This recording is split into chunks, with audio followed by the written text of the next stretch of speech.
Hey there, my name is Alex and this is my review of Game of Thrones Season 4's finale, that is to say episodes 9 and 10. I'm not going to stay long on the topic of episode 9, so we're just going to go straight through that, but if you want to skip straight to me talking to the final episode, there should be an annotation on screen around about now. Episode 9, The Watchers of the Wall, and episode 10, The Children. Let's start with episode 9. Considering the tone of these reviews, there isn't really that much to talk about for episode 9. I have very little negative opinions to offer, but as usual I will start with them. There's two problems that I have with this episode. First, the obvious one, the ending of the episode. Many people are of the opinion that it was fine for that to happen in episode 10, whereas I do not agree. Sure, in the books the battle is spread out over days, over chapters. The same is true for Blackwater though. And at the time of writing I haven't watched episode 10 yet, but I feel like they're trying to cram too many final scenes, too many climactic scenes into one episode. The more drama you have in one episode, the less of an effect it has. Imagine if Oberyn died in episode 10 as well. It would lessen the impact. And for me, the arrival of Stannis should have been the crowning moment to an amazing episode, and they could have easily rearranged it so they have enough time for it. Because you don't need 50 minutes of non-stop fighting to get the point across. And just to, as a additional piece of info, that I don't understand why the producers themselves do not understand Stannis' character. Going way back to that interview in season 2 where they think Stannis is some sort of hell-bent, crazy tyrant who's obsessed with power and ruling, as opposed to feeling that it is his duty. Other than the ending though, the only scene I really disliked was Ygritte's death, and even then, wasn't so much how it was handled, it was only that they showed Potato Kid killing her, and that Potato Kid killed her to begin with. I predicted that many reviews ago, like episode 3 or 4 review, and something like that should not be predictable, in my opinion. And, well, a kid that size would not be able to draw a longbow, I'm just saying. And that should have just been cut. They should have just shown her being shot by an arrow, and who knows, maybe it was a wildling arrow that hit her by accident, maybe it was a Night's Watch arrow, who knows, it doesn't matter who shot her. The point is, Jon didn't shoot her, that's the important thing. Other than those two problems, I really enjoyed the episode. I think it was the best episode of season 4, much like Blackwater was the best episode of season 2, in my opinion. In particular, I really liked the 360-degree tracking shot. That was a fine feat of cinematography. I can only imagine how much work went into pulling it off perfectly. Gren and Pip died, but I don't think that's too problematic. They wanted to demonstrate some actual losses other than, red shirts, black cloaks. And those two are fairly disposable apparently, and they have been around since episode 3 or 4 in the first season, so they've been around for a while. But how many show watchers actually know who they are? That's another question entirely. All in all, a very good episode. My enjoyment of it was tinged a little by the lack of Stannis, but I can only hope episode 10 will make up for that. Even so, I rate episode 9 very highly, and props to Jon's actor. And of course, the veteran Alliser, who I really enjoyed in this episode. That said, let's move on to episode 10. And having watched it now, I can say that, yes, it tried to do too much in one episode. I'm seeing very definite opinions on how bad it would have been had Stannis shown up at the end of episode 9, but I strongly disagree. Would it have stolen the glory from Jon and the Night's Watch? No, because there never was any glory there. It was a bitter battle for survival, and they were saved by Stannis in a desperate moment. We never saw that in this show. We just had idle threats by Mance about how he had tossed some tossers over the wall. We could have easily replaced that with a scene in episode 9 wherein Mance confers with his warg in the Eagle, and they send in a large regiment of giants and mammoths to take the tunnel. Cue exploding eagle and Stannis. After all, Jon can say, oh yeah, we have 1,000 men, but all Mance has to do is use the Eagle and look from above and they can tell. And they can see the truth of Jon's lies. Still, they pulled it off fairly well. The pincer attack looked cool, but Where was the exploding eagle? Where were the cries of Stannis? And why was it portrayed less as a rescue and more as Stannis just butchering the poor, noble wildlings? Remember how Stannis crushed Mance's wildlings even though they were outnumbered something like 20-1 in the books?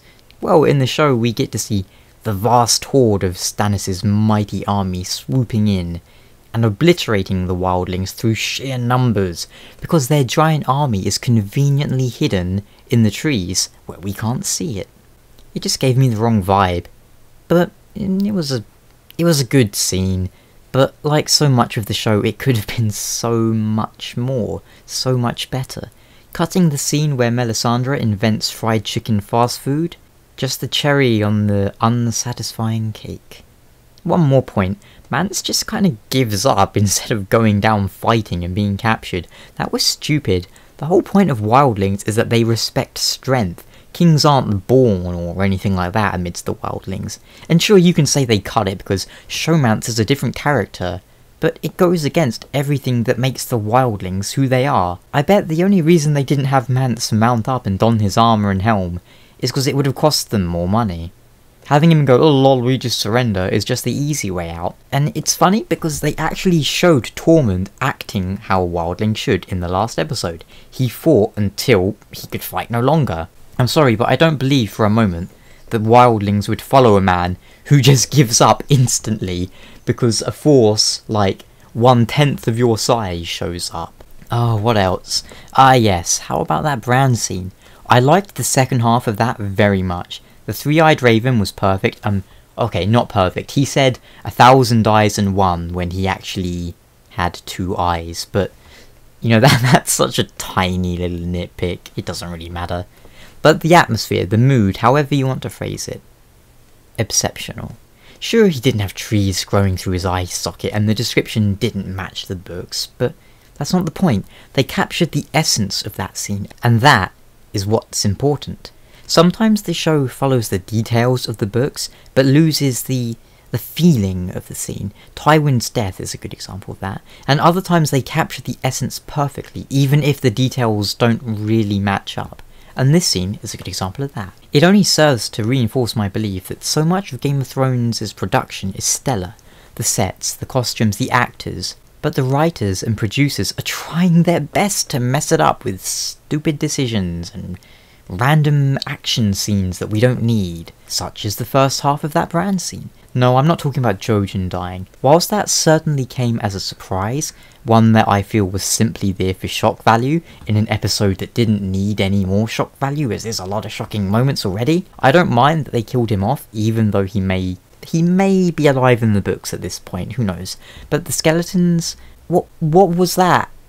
Those fire spell, like fireball spells, what the hell were those? You won't give us Colonel Melisandre's secret recipe chicken, but you'll give us a little kid throwing fireballs, and waiting until Jojen died, because apparently she's just kinda mean. I mean, she knew they were coming, she could have just stood there and started throwing fireballs as soon as they popped out, but I guess she's just a bit of a bitch.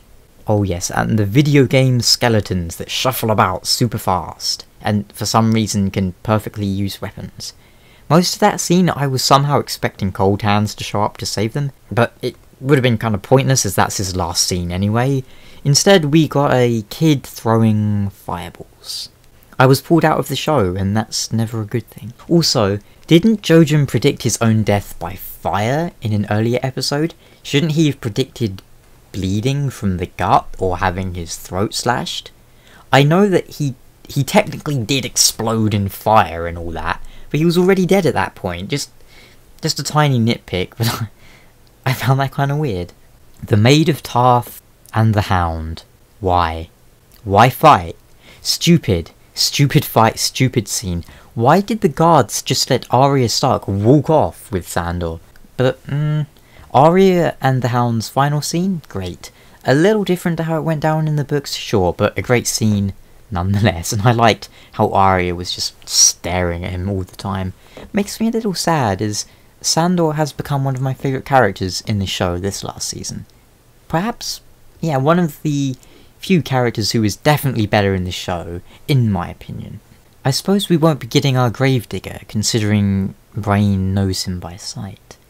And Dany, nothing much to complain about, to be honest. I suppose I could bring up the point that she could have just told that slave, hey, tell your old master that he can pay you to teach your kids, like a job. It's this crazy concept we have in Westeros, but apparently not in Essos.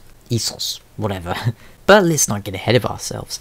The scene where she locked up the dragons, I understand perfectly why they did that. I don't understand why they moved it to the catacombs instead of the wherever it was before. That doesn't really matter though. But see, in the books we only hear about that after it's done, if I remember correctly. But because it's all in Dany's head, we get to feel her reasoning and her thoughts behind it. The show is not in her head, so showing her doing it allows us to get a better feel for the scene by reading her body language and the mood of the scene. Breaker of chains indeed. You're doing a great job, Dany. Keep it up. Let's talk a little about Tyrion, shall we? First up, the most obvious question. Tysha. Where? By itself, the exclusion of that dialogue is irrelevant, but the implications and ripple effect it has are vast. Jaime and Tyrion are parting on good terms as opposed to bad terms. Tyrion is not leaving King's Landing hating just about every single damn person in it. He's not planting seeds of doubt and mistrust in Jaime's mind because of that encounter, which itself leads to important interactions between Jaime and Cersei. Would it really have been so hard to have Tyrion and Jaime discussing Tysha in episode 8 instead of, I don't know, beetles? You could have had them talking about that, which would then jog Jaime's memory and prompt him to bring it up in this episode, and then it could all play out as it should. But no. Well, whatever. That's a problem for later, isn't it? That's a problem for next season. And the Shae scene, not really sure what I was supposed to take out from that. She attacked him first, that was about it. Are we meant to take away that she always hated him, that she feared for her life, that attacking is better than trying to seduce or talk your way out? And what about with Tywin? As I mentioned earlier, I feel this is a scene where they tried to follow the details of the book, but the atmosphere was ruined. Why is Tywin calling Shae a whore trigger warning for Tyrion? She was a whore. Tyrion always knew she was a whore. Is it because the wound was so fresh in his memory? I'm not really sure. But hey, on the bright side, at least we won't have Tyrion constantly asking people, where do whores go? Hurrah! Overall, it was a relatively good final episode, and it leaves us with a lot of questions. Where is Tyrion going? What's going to happen to Arya? How will things turn out with Jon and Stannis at the wall? What's going to happen in King's Landing with Tywin dead? Speaking of which, it was kind of lame to bring up the incest point moments before Tywin died. And what on earth is going to go down with Bran? I think this was a decent season with many ups and downs. Some of the filler moments were so bad that they should live on forever as examples of dumb stuff to avoid. I think my favourite terrible moment of the season was God Ramsay and his level 99 dogs. My favourite original scene was probably the stuff with Carl Tanner. And my favourite part adapted from the books? The fight between Oberyn and Gregor, perhaps. Now that we've got that out of the way, let's talk about Lady Stoneheart. If you don't know who or what that is, and you don't want to know, because there's a chance it might be happening next season, but either way, if you don't want to know, you can close the video now. There is an interview by the director that states she was never on the table for this season. Does that mean we're going to get her next season, or just never? Apparently they felt it was stupid to bring the very talented actor back, when all she's going to be doing is killing some kind of minor, unimportant characters. Apparently the notion of CGIing her in was lost, whilst they were wondering how many rubbish CGI skeletons they could cram in. And they could have CGI'd her in because there's no dialogue, and, you know, she looks pretty messed up. And okay, the CGI skeletons, it wasn't the CGI that was rubbish, it was actually pretty good CGI. The rubbish part is that there were CGI skeletons who were zooming around as if they had escaped from, I don't know, Skyrim or something. Why are they so fast and intelligent? And by intelligent, I mean they have the skill to wield weapons properly. Is that meant to be like muscle memory sort of thing? Like memories of the body? I don't know. But I think it was stupid. I'm very disappointed though that we didn't get Lady Stoneheart, as that was a chilling moment in the books, and the perfect cliffhanger ending to arguably the best book in the series. Predictions for next season? Well, we'll probably be getting lots of Dawn and the Iron Islands, I expect. Some characters are practically caught up to their book counterparts, so it'll be interesting to see where they go from here, won't it? Will Victarion, Euron and Eren show up? Will we get Griff and young Griff? Who knows? Either way, thank you so much for watching, and I expect I'll see you all next year for some more Game of Thrones. Until then, take care, have fun.